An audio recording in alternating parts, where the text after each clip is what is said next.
各位同學，大家好啊！等我嚟解答一下呢2025年第4個選修單元醫學物理學嘅第6題選擇題啊。一個鈷60個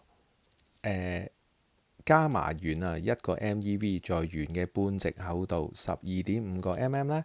OK， 佢呢而在混凝土呢則為60.5個 mm 嘅半直厚度喎。OK， 咁啊俾晒個半直厚度你㗎啦。這鈷60個鉛呢，以一幅呢25 cm 厚嘅混凝土呢，就作輻射嘅屏蔽，即係話呢，佢用25 cm 呢，如果擺嗰個放射源喺裏邊呢，就已經係安全㗎啦。咁佢就已經即係擺喺一個25 cm 嘅混凝土，OK， 嗰啲牆呢，就係厚25 cm 嘅，咁佢呢，即係呢塊四面壁啦，當係咁樣，咁佢呢，就可以呢，就作為一個屏蔽㗎啦，咁樣，咁佢呢，喺外邊嗰啲人呢，就理論上就唔會太受呢個嘅影響㗎啦，咁樣。好啦，咁而家呢，我哋轉咗用鉛嚟做取代物喎，咁問你最少嘅厚度要係幾多呢？咁樣先至做到呢個同樣嘅效果呢？咁樣。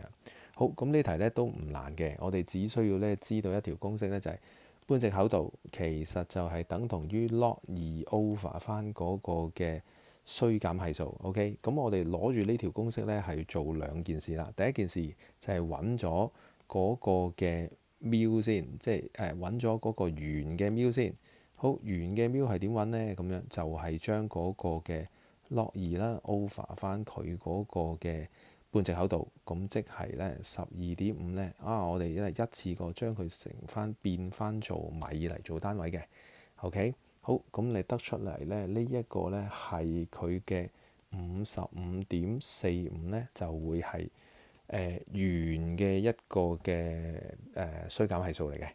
好啦，同一邊廂呢，我哋又做咯喎，就係用呢一個嘅另一條公式，就係揾翻嗰個混凝土嘅衰減係數。OK，咁又係一樣啦，用 log 2咧除翻佢嗰個嘅60.5嗰個乘翻10嘅負3次方，發翻做米嘅，得出嚟呢嗰個嘅半直厚度呢，嗰個衰減係數呢，就得翻11.457啫。OK， 11.457啫。好啦，咁跟住之後我哋點做啊？咁由於呢，佢哋兩個呢，我需要去到最尾呢，係大家都用作做呢一個嘅輻射屏蔽，而做到同樣嘅效果。咁所以呢，我哋用翻一條最經典嘅衰減係數嘅公式啦。衰減嘅即係係啦，經過介質時候嘅衰減嘅強度公式就係 I log 乘翻 E μ 負 μ x 就等於佢呢真正剩翻低嗰個嘅強度㗎啦。依阿 Sir 呢啲我乜嘢都冇喎，但係唔使擔心，我哋淨係代落去就已經 OK 㗎啦。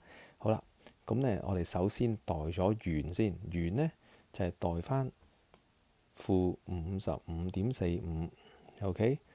就再乘翻佢話鉛呢，就係行咗 x，即係我哋要揾嗰個嘅距離啦。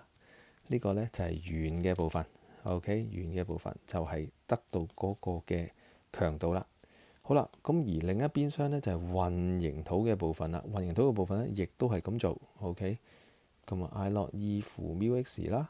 OK，咁而呢 I log E 負代翻11.45乘翻低，佢話嗰個混凝土呢係用25 cm 厚啊嘛，咁即係話呢係呢度冇位寫啦，係25乘翻10嘅負2次方係 cm 嚟嘅。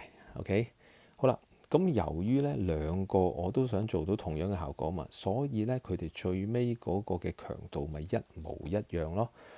好啦。咁我當咗一開始嘅 I log 大家係一樣，OK，I log 係一樣嘅，而最尾呢，我亦都要 I 係一樣嘅，咁所以呢，好簡單地，我哋將兩條公式嘅結合版，即係 E 負55.45乘我哋要揾嘅答案 x， 就等於 E 負11.45就再乘翻呢。就係25乘10嘅負2次方嘅。OK，哦，原來非常簡單，淨係做呢兩嚿嘢，其實基本上呢就一樣啦。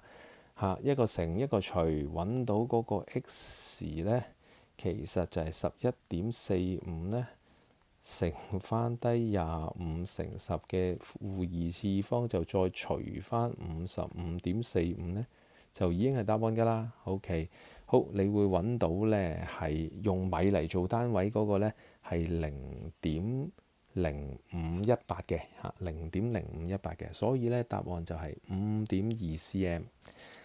OK，呢一年呢揀 B 嘅同學仔呢，總共有67%，可能同學仔都相當之清楚了解，知道點樣揾佢哋之間嘅比例啦。OK，好，希望同學遇到同類型嘅問題都好似做呢題一樣，簡簡單單去完成。同學仔加油啊！拜拜。